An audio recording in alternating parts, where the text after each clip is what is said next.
Thank you, John. Well, turning back to that Storm Team 44 weather alert, a tornado watch is in effect for a portion of the tri-state. Storm Team 44 meteorologist Gunnar Console is tracking the system at this hour.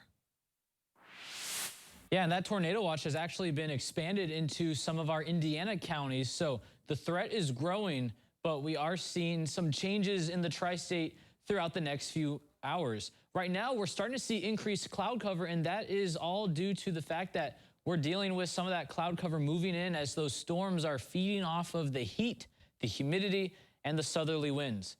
So the more cloud cover we can get before these storms start up, the better for our storm chances. Because if we stay sunny up until sunset, that means there's just going to be a lot of energy in the atmosphere for those storms to feed off of.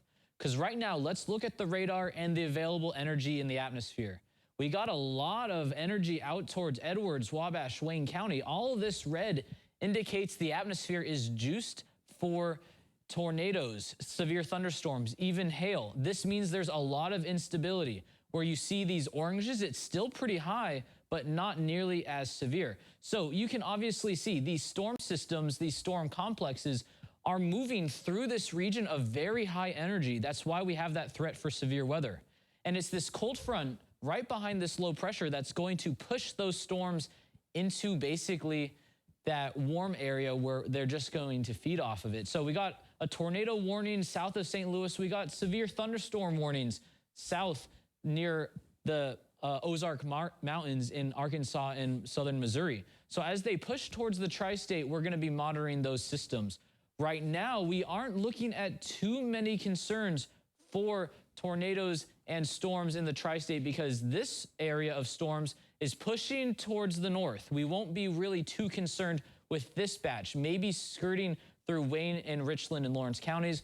But it's this complex, this squall line that we may be concerned with because they are going to be moving in our direction, pretty much heading towards the tri-state as a whole. So we're going to be monitoring the second round of storms, the second cluster, instead of the first cluster. This could still spell trouble for some in the tri-state, but this will likely be more of our concern here in the tri-state. So with that being said, you can obviously see that we have that tornado watch through the northern tier of the tri-state. I think the writing's on the wall. The further north you are, the more likely you are to see some more intense thunderstorms. But we are still not in the clear. Thunderstorms and tornadoes can form outside of these watches and warning areas. So we're still going to keep a keen eye no matter where we are in the tri-state. But I think it's beneficial for you to know just the details in the forecast. So we are looking at a good risk for severe weather everywhere in the tri-state. That was just for a tornado watch. All of us in the tri-state could still be at risk for large hail and strong winds. And that's more so what the atmosphere is primed for, large hail, strong winds. And we could be dealing with those storms firing up along that cold front as it approaches around 6, 7 o'clock. There's going to be some storm activity towards the north. This is why we have that tornado watch in effect. Some strong storms in the northern tier of the tri-state before they weaken and start pushing towards the southeast.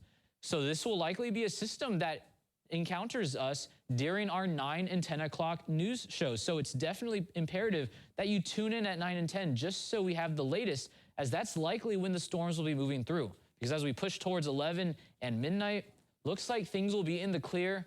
We'll sound the all clear, and then we'll be able to sleep soundly for the rest of the night because just a few showers are expected for the rest of our Friday morning. Now, we got cooler weather on the way, which is good news for anyone who thinks it's been a little too warm too early, especially because warm weather this time of the year usually spells for severe weather. And the first day of spring on Tuesday, going to be on the cooler side for our first few days of below average conditions in almost a month. So after today's severe weather threat, we are going to be at least able to enjoy a nicer, quieter, cooler week ahead to enjoy those spring-like conditions.